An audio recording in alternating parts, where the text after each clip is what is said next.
Oi pessoal, chegamos ao vídeo 33 do canal Conversa de Violonista e hoje eu vou abordar algumas questões que foram propostas por usuários do canal, tá? Especialmente o Vitor Correia e o Walter Uspi.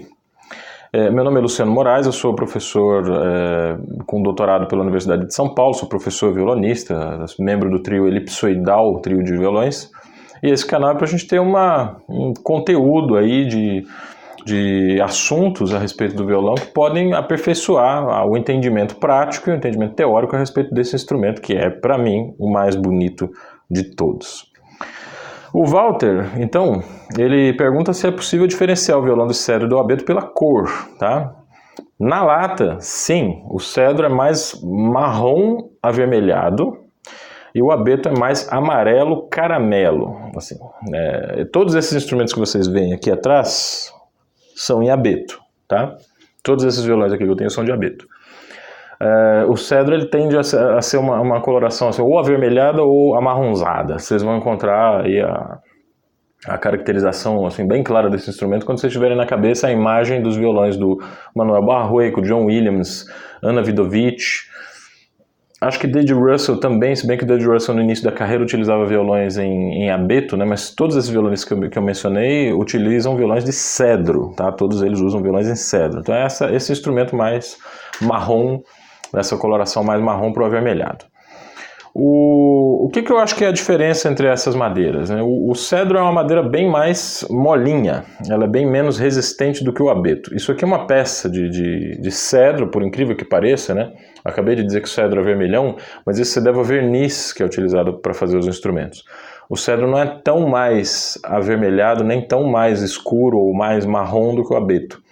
Só que eu queria muito que vocês tivessem a oportunidade de pegar essa pequena peça de madeira para sentir o quanto o cedro é uma madeira leve, é uma madeira quase porosa, só que lembra isopor. Tá? É um pouco mais pesado do que seria uma peça de isopor. Assim, é uma coisa realmente maluca de você pensar que uma madeira dessa pudesse ser utilizada para construir um instrumento musical. Porque o instrumento musical precisa ter resistência. E o cedro é uma madeira mais leve ainda do que o abeto, né? Por isso que ele nunca foi utilizado para construir violinos, violoncelos, contrabaixos, violas, e nem a tampa harmônica de pianos e cravos é construída com cedro. Né? A madeira favorita dos luthiers para construir todos esses instrumentos musicais é sempre o abeto. Que, vamos deixar claro aqui, né? Na verdade o cedro e o abeto são dois tipos diferentes de pinho, tá? Tendo essa diferença de densidade que eu falei. Sobre os violões do Samuel Carvalho, né, que o Walter Uspi perguntou, que o Vitor Correia perguntou a respeito dos instrumentos do Samuel Carvalho, olha, eu conheço o Samuel Carvalho há muitos anos, desde que eu era professor da Universidade Cruzeiro do Sul, em 2002 eu comecei a dar aula na universidade, e vários alunos meus utilizavam violões do Samuel Carvalho.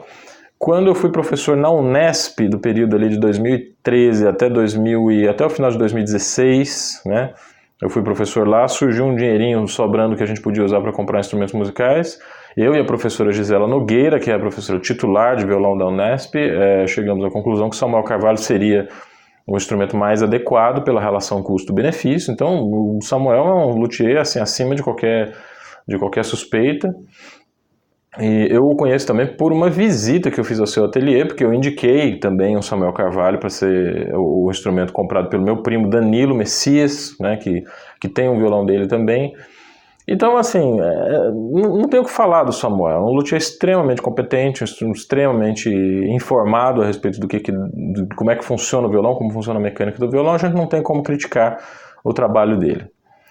Agora, nós temos algumas preferências, né? E essas preferências têm que ser ditas de uma forma muito cuidadosa, sempre para que não esbarre em suscetibilidades de alguns violonistas que pensam diferente e têm todo o direito de pensar diferente. Afinal, a arte é feita de variedades, né?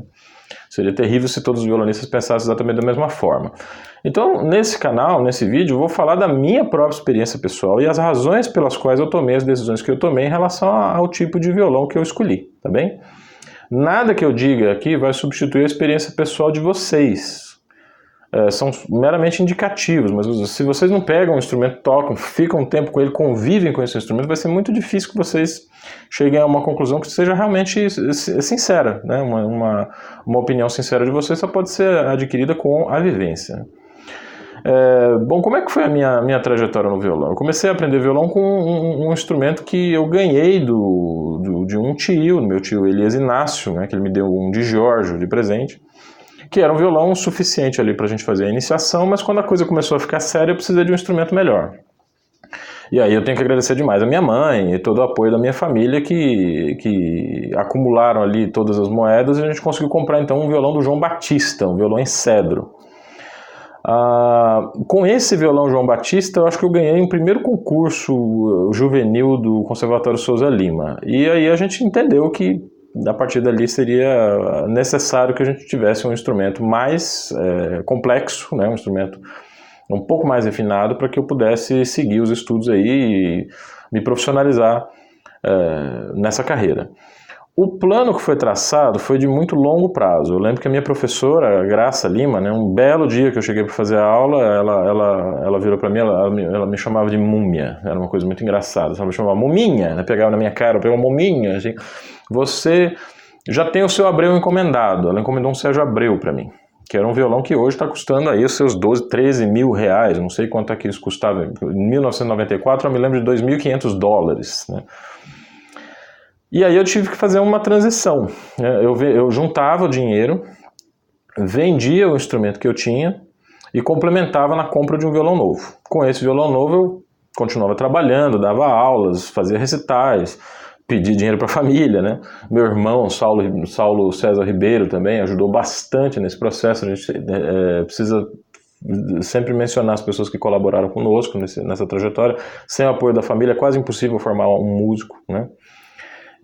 Mas era sempre nessa chave, então você compra um violão e começa a juntar dinheiro. Quando chegou no valor de um violão um pouco melhor, vende aquele, junta o dinheiro e compra um violão mais interessante. O violão artesanal é interessante porque ele não perde valor. Você paga o valor que o luthier está cobrando naquele momento que você vender.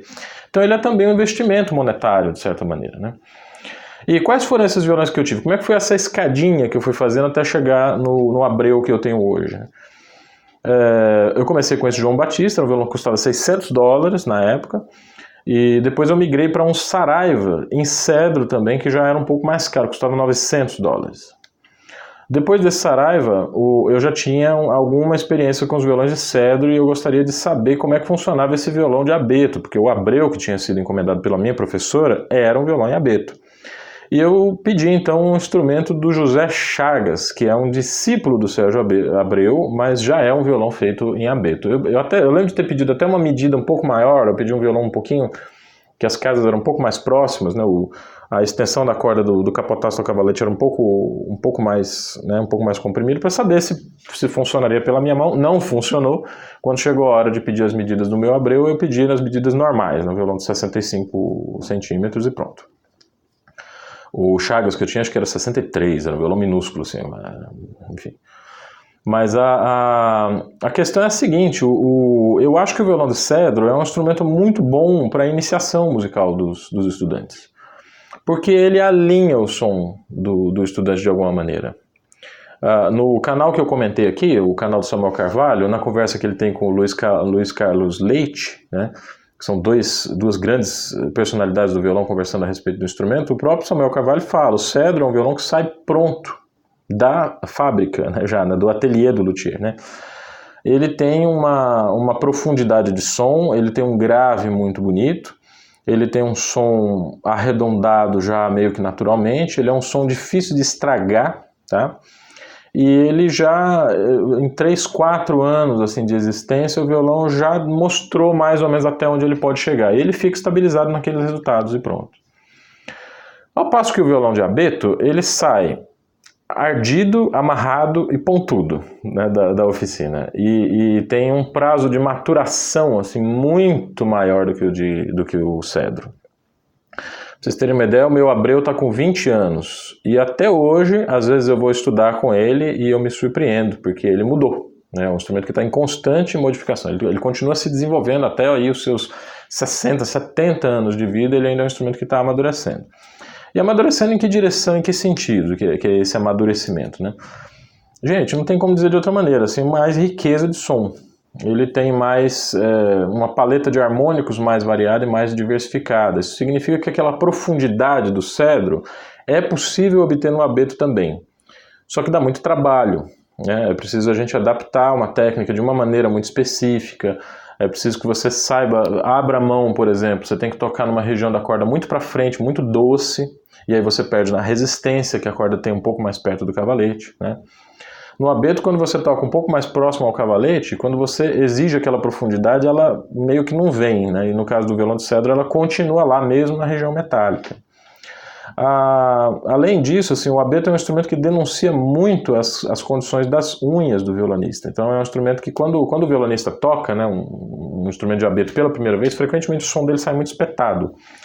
É muito difícil adaptar as condições de unha, as condições de polimento. Muitas vezes o violonista precisa remodelar completamente a sua técnica para fazer com que o resultado redondo de som que ele conseguia no abeto, que ele conseguia no cedro, ele passe a conseguir no abeto também. Foi o que aconteceu comigo, tá? Quando chegou o Chagas, eu fiquei meio perdido aí durante um ano, até chegar o Abreu, vendi o Chagas, terminei de pagar o Abreu. O Abreu chegou na minha casa um pouco antes de eu prestar o vestibular na Universidade de São Paulo. O vestibular eu prestei em finalzinho de 96, eu comecei o meu vestibular, eu comecei a minha graduação na USP em 97. Então o violão tem, assim, o meu Abreu, ele tem a idade da minha graduação, né? Ele existe para mim desde 1997. Foi uma guerra, gente, tá? Foi uma luta. Eu não me dei bem com esse violão, assim, de primeira. Foi uma impressão muito diferente da impressão que eu tive com relação aos violões de cedro. O cedro eu me dava bem com eles, eram instrumentos muito confortáveis, eu conseguia tocar com aquilo que eu queria fazer, o instrumento entendia muito bem. O Abreu não. O Abreu era um instrumento que impunha muitas barreiras, muitas amarras. Eu tive que repensar completamente a forma de lixar a unha, a técnica da mão direita. Praticamente toda a minha graduação foi feita em guerra contra o meu Abreu e o Abreu em guerra comigo. Depois de 3 anos, 4 anos mais ou menos, que eu terminei minha graduação, 6 meses depois do que seria o prazo normal, né, porque eu queria ficar um pouco mais de tempo estudando com o Edelton, né? No último ano da minha graduação eu comecei a perceber aquilo que eu podia realmente fazer com aquele instrumento e o instrumento começou a me respeitar um pouco mais e eu respeitar o instrumento um pouco mais. Quer dizer, é uma trajetória muito conturbada, né? Muito difícil e depois que o instrumento tem 3 a 4 anos de uso é que ele realmente começa a colaborar com você, né? Quando o meu Abreu fez 10 anos, aí eu casei com ele.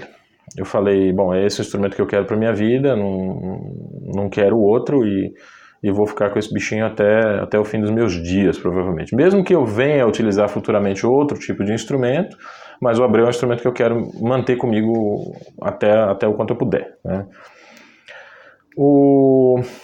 Mas eu não, assim, como eu sou um professor, eu preciso fazer pesquisas, né? E a cada 2 anos eu faço uma visita pelas lojas de música para saber quais são os instrumentos que têm uma boa relação custo-benefício de fábrica. E visito luthiers também, eu tenho uma relação bastante próxima com luthiers. Eu conheci bem de perto assim, o Sérgio Barbosa e o Renato Oliveira. Tive muito contato também com o luthier Wolfgang Schmidt, que é um luthier que trabalhou durante muito tempo com construção de instrumentos antigos também. Ele fazia guitarras românticas e ele tinha a peculiaridade de experimentar diversas plantas diferentes. Então ele fazia cópias de torres, cópias de fleta. Ele tem uma cópia de um Hauser também, que não está comigo aqui agora, mas uma hora eu mostro para vocês como é que esse instrumento funciona. E o meu violão B, que é exatamente este violão aqui, que é uma cópia da Leona de Torres, de Antônio Torres. Um instrumento que funciona muito bem, todos em abeto. O Wolf fazia violão de cedro também, seguindo mais ou menos a orientação do luthier Inácio Fleta. O que o Fleta fazia? Ele fazia violões com tampa de abeto e a estrutura interna dessas tampas em cedro. Os violões cuja tampa era feita de cedro, a estrutura interna era de abeto. Eu assisti um concerto do grande violonista brasileiro radicado na Suíça, Dagoberto Linhares, em 2011, com um violão fleta. Ele tocou com um companheiro dele, era um duo de violões extremamente competente, assim, um concerto estupendo, são violonistas realmente muito bem qualificados. E durante o concerto, eu assisti com o Wolf, né, a gente tinha sempre aquela dúvida, mas caramba, esse violão é cedro ou é abeto? Isso o abeto não faz, mas isso o cedro não tem. Mas a cor do instrumento parece intermediário, porque o violão era muito velho, o violão de abeto, quando fica muito velho, fica muito escuro. Então a gente pode confundir com o violão de cedro. ficou aquela coisa, né? A gente só acreditou realmente que era abeto quando no fim do concerto fomos ao camarim e pedimos ao Dagoberto que nos permitisse examinar o violão. O Wolf levou uns espelhos, assim, colocou dentro do instrumento e confirmou, era um violão em abeto com estrutura de cedro. Ou era o contrário agora, já não estou mais me lembrando. Essa foi uma solução adotada pelo Wolf Schmidt nos instrumentos que ele construiu logo depois, e foi assim que ele alinhou aí uma das linhas de construção que ele adotou, né? Bom, todas as características que eu estou falando do instrumento, vocês devem estar imaginando que conduzem a uma maneira de tocar também bastante específica. Há violonistas que transitam bem entre o violão de abeto e o violão de cedro. Acho que o Luiz Carlos Leite mesmo, que está nesse canal que eu indiquei, é um grande violonista que utiliza os dois, dependendo do tipo de resultado que ele quer. Mas assim, cada instrumento exige uma forma de tocar diferente.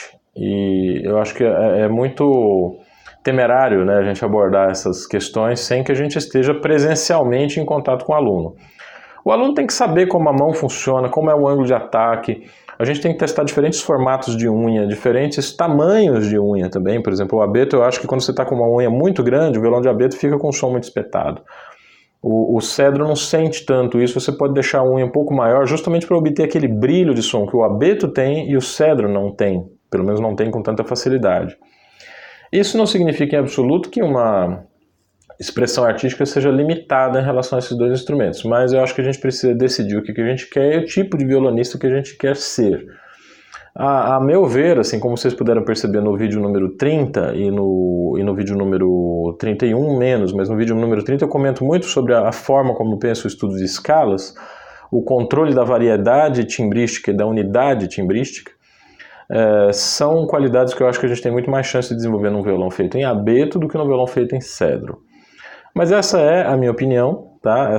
Como dizia Fernando Sor, né? Eu não imponho verdades, mas transmito pesquisas. Eu acho que a postura do professor de instrumento é sempre ser o mais honesto possível e se denunciar, né? Quer dizer, eu tenho essa trajetória, por isso eu penso dessa determinada maneira. Se o aluno tem uma trajetória diferente, ou se outras pessoas têm uma trajetória diferente, vão pensar fatalmente de outras formas e tudo bem, né? O que é importante é a gente conhecer os recursos dos instrumentos que a gente tem e saber que tipo de música a gente quer desenvolver e utilizar esse instrumento para produzir aquele resultado que a gente imagina. Acho que esse é o ponto fundamental, tá bem? Era mais ou menos isso que eu tinha para falar. Se vocês gostaram do vídeo, curtam, compartilhem, façam comentários a respeito de outros assuntos que vocês queiram ver abordados aqui no canal. E retificando, então, reforçando, toda terça, quinta e sábado nós temos um vídeo novo fazendo um comentário sobre o universo do violão aqui, preparado para vocês com todo carinho, e nos acompanhem, tá bem? Um abraço, até a próxima.